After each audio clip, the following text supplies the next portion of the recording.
Platypus.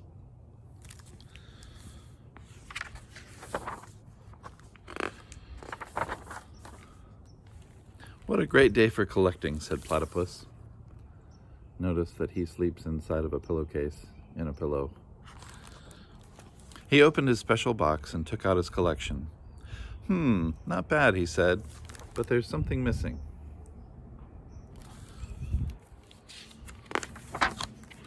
Platypus picked up his shovel and his bucket and his picnic lunch. Then he set off for his favorite collecting place. He didn't quite know what he was looking for, but he's sure he'd know when he saw it.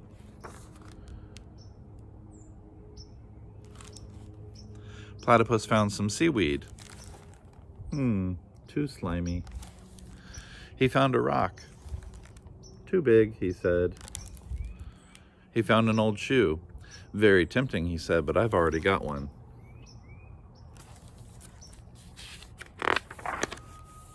Platypus found lots of interesting things, but none of them was quite right. I wonder what time it is, he thought. He looked at his bucket. Lunchtime.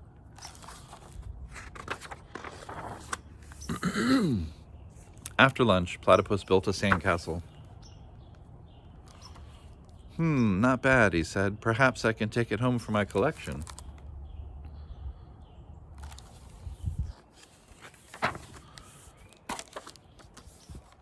But he couldn't. He picked up his bucket, and a large curly shell fell out onto his toe. Perfect, said Platypus. Just what I was looking for.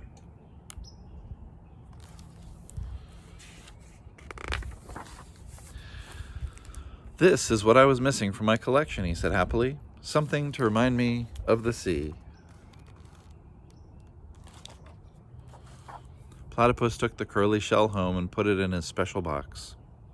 All that collecting has made me sleepy, he said, yawning. Time for bed.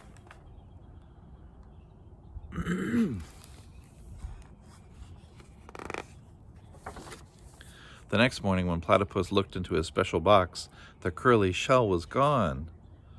That's very strange, he said. Platypus searched everywhere for his curly shell. He found an old sandwich, and a tickling stick, and another old shoe.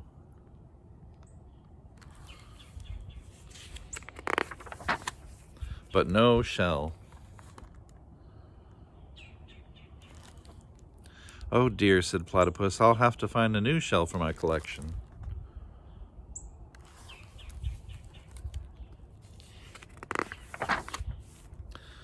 Platypus hadn't gone far when he saw something familiar. That looks just like my curly shell, he said. It is my curly shell. How did you get here? Platypus picked up the curly shell and ran back home with it. The next day, the curly shell had disappeared again. Platypus looked inside, but it wasn't there. He looked outside, but it wasn't there either. Said Platypus, scratching his head. He went to his favorite thinking place and cooled his feet. He never could think with hot feet. Ouch, he cried. Something had pinched him on his toe. It was the hermit crab inside the curly shell. Oh, Platypus said to the little crab, I'm sorry. If I had known the curly shell was your home, I never would have collected it.